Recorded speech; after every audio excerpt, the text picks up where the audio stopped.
welcome back from that break. Glad you're still watching Science Breakfast with me, Alan Habit, and the sign language interpreter is Tobias Omondi. In studio, we are with Mr. Benjamin Shelton. He is a deputy principal at Kids Technical College, and Kids is a Kenya Institute for Development Studies, and we are talking about matters education in our country. And before we talk about the solutions, Abona Principal, what is the place of tertiary education in Kenya? And this takes me back to the conversation that we were having at the very beginning, that ukienda mashinani mse wa diploma ama mse wa certificate anaonwa hivi hivi, lakini ndiye anaweza fanya kazi, na mse mwenye akona degree ndiye ataonwa kama ako best placed in terms of education. So where does that really put tertiary education in Kenya? Thank you for that. In Kenya, we have had that culture, and when I was growing up, actually, lazima uende university. If you don't go to university, you're a failure. Are closer to, you are actually a failure. But I don't know how that was. But until today, we are now realizing now the reality of things, that actually it may not be about a college, or it may not be about that degree or whatever. Now, today, education as it was, actually it has not changed. The only thing that has changed is the perspective. Because those ones who used to go to do degree programs, they still go. And let me first of all make this right first, that it's not that all those people who do degree, that they actually, all of them actually may not know what to do, or may be theoretical, but a section of them, simply because not all students in a class will get the same thing that you want. So you'll find that even though all of them are going to the college to do the degree, they may not. So you go to a village and you find that disparity. A college or TVET comes in handy, because now with a college student or somebody who has done such programs at a college level, they are getting hand-on experience and skills. They are having a tutor who is teaching them literally what you are supposed to do. Even if it is theory, it is the teacher and the student, you are doing it together. A teacher coaching the student. If it is practical, you get it. You know, sometimes it is good to do a research, and research is good. That is what we do at a higher level learning. But sometimes that research puts you to a level where at some point you have to determine what you do, but not what you are supposed to do. So at the end of the day, it may not be right, and at the end of the day, it may be right. So I think that the person who has done a degree is well enough, is good. But with the person who has done a diploma or a certificate, or has begun at a TVET level before they go now to do that degree, I think that person is the best. They are at a good level where, one, they have the skill, and then two, they can even now be able to manage or do whatever. They have those soft skills. The other day I was in our rural place, and somebody was helping me to do something, and was telling me, you know, I went to somewhere to do mjengo, and some guys came from Nairobi who have learned this mjengo thing, and they have gone even to do it in a university, wherever. For us here, we have just learned it from one another. I see you doing it, I learn from you. You pick it. Yes, I pick. So he was saying that for us, we were even fearing. We are very much afraid with them, because, you know, these guys, they know it very well. And they came and they were very high there. But now when they began doing the job, set up a foundation, but they start shivering. Now, the difference came in, and it was very disheartening, because the guys from Nairobi, they are standing and asking this one, and how did you know this? Because they are doing without any problem there. But for them, you know, you want to put knowledge that is in the book and want to put it down, which is okay, but you need it when you have learned it to do it. Yeah. You know, there is that association of what you have learned in class and what you are doing in the field. It may not be direct. Yeah. In class, it gives you a way. But now it is you to take the means, the methods, to go put it into the practice. field. Yes. Yeah. And at a college level, that is actually what we do. Yeah. That you will find that in a class, before I finish, like for me, I am so much instructing into communication, into these soft skills, life skills, entrepreneurship. And you know, you teach and you show how it happens. You put 2 students there and you are showing how it happens. Yeah. So by the fact somebody is out there, you know, they know how to do it. Yeah. But in a university setup, you find that they may not have that time. Again, the lecturer, the level where the lecturer is a professor, he may not come down to that level. To the student to understand at that particular level. Yes. Let me ask you, Principal, because somebody is watching and they're like, but then there are some things that I cannot do at a college level. Would you then say that it also varies from profession to profession, or is it just a general outlook?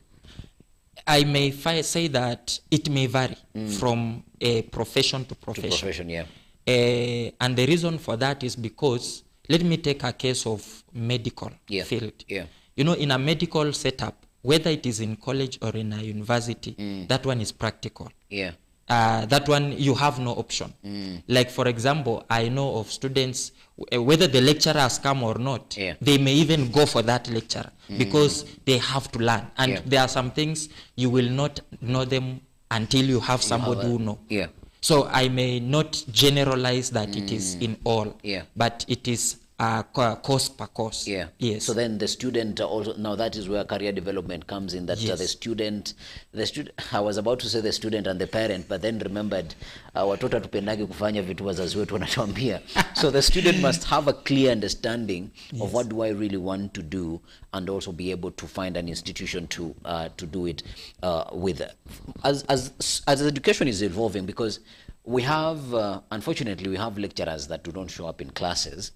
And now these lecturers were giving us homework, but now we have AI who can do that homework for us. In the way education is evolving, how do we make sure that we are releasing people in the job market, or in the market basically, who really understand what they are supposed to do? Because if there have been these disparities without artificial intelligence, but now artificial intelligence has also come in, that a student no longer does the exams by themselves. They will go into a tool and it will do the work for them. Where is really education headed? Thank you. You have brought that question at the right time, because you know, with the let's first of all put it this way, that whether we like it or not, is that we must be able to appreciate the changing technology. We're not going to put it away. You cannot. That is one of the environment that we call it external.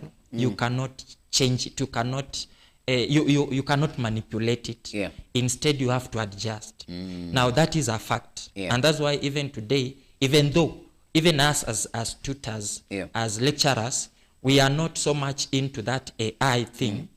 But the truth of the matter is that whether we like it or not, at some point it is here. It is here. And we will, even us, we will use it, whether we like it or not. So with the technology, somehow technology seems as if it may even remove the teacher from the class. And that is the point I want to put, that today you realize that there are some things, even I as a teacher, you know, a teacher will always be also a learner. And as I am a teacher, I am also learning. So sometimes, because I have those administrative work to do, I am also teaching. In fact, whether you go to my principal, you come to me, even though we have that management, whatever, but class teaching, that is the best part that you want to be.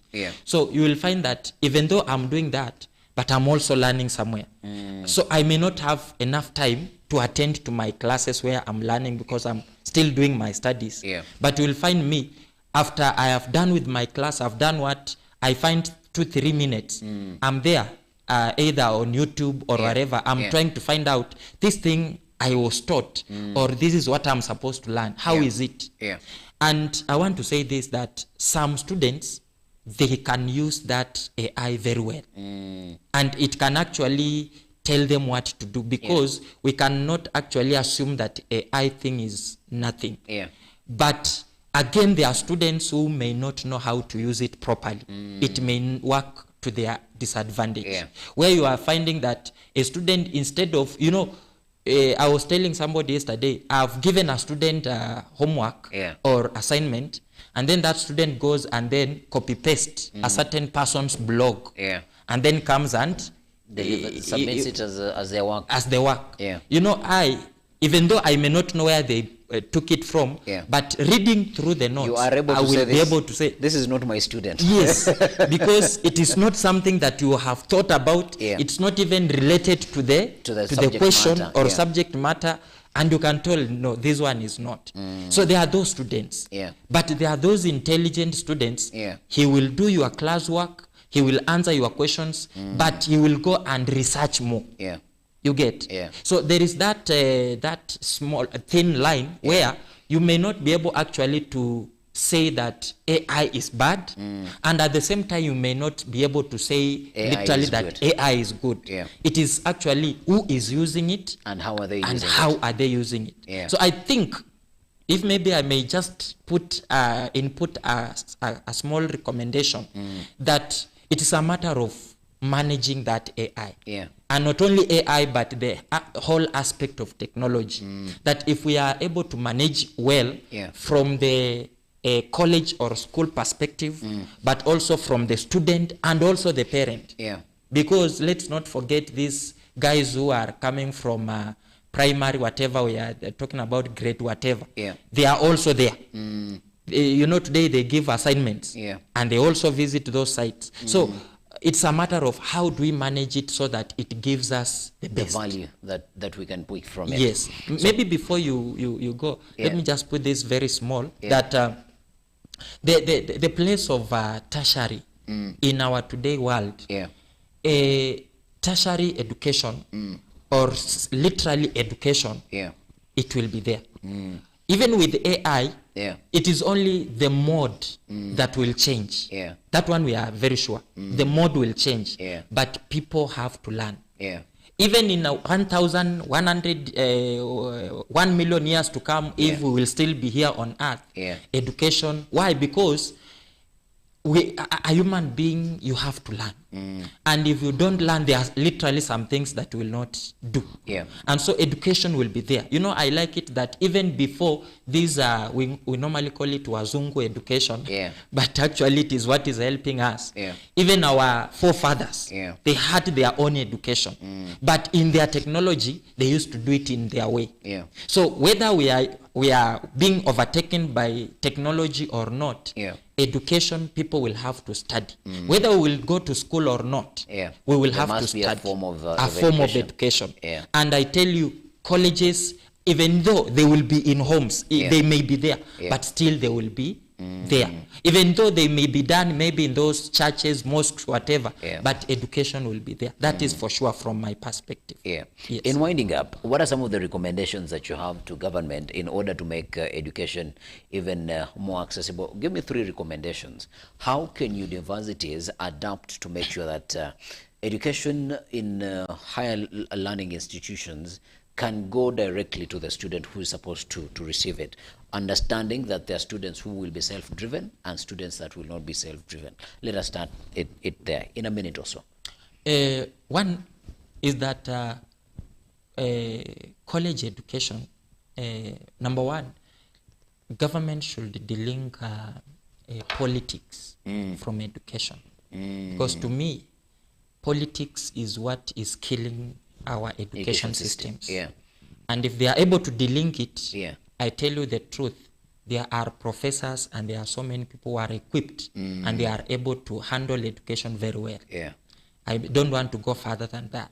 But politics, let it be removed from education. And then number 2, let education be a matter of priority to government, budgetary, whatever, allocation and what. let them take education as a matter of priority. Because if they put it aside, education is the basis of our world today, and especially Kenya being one of the third world country, and we are trusting that very soon we will be able to move. We to cannot first move. world country from the vision of the president. Yes, but we cannot do that if Without education is being put as any other. By the way, it should be number one, because that is the on. Talk about anything, and everything in this world begins with education. And then the last one is that the cost of education has been a bit high. Since I was born, primary was a bit cheaper. Secondary, then college, university was actually the father of all. And up to today, I may not tell that education cost has gone down. In fact, it seems to go by. It is skyrocketing. But the problem is that the normal mwananchi, the income, the economy, how it has affected people, it is not adding anything to their pocket. No wonder today so many students, they are not able to join colleges.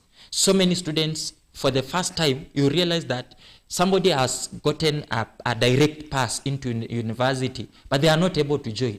Literally because they don't have the money. But I think the government can find a way where they can be able to bring down that cost by whichever way, so that it can be affordable to the learner. Like for private colleges like kids, it is very much possible, only that we are directly affected by the government, because we realize that whatever we do in kids, the cost that we have to put on the student, the better part of it actually is covering the cost that we are supposed to meet to the government.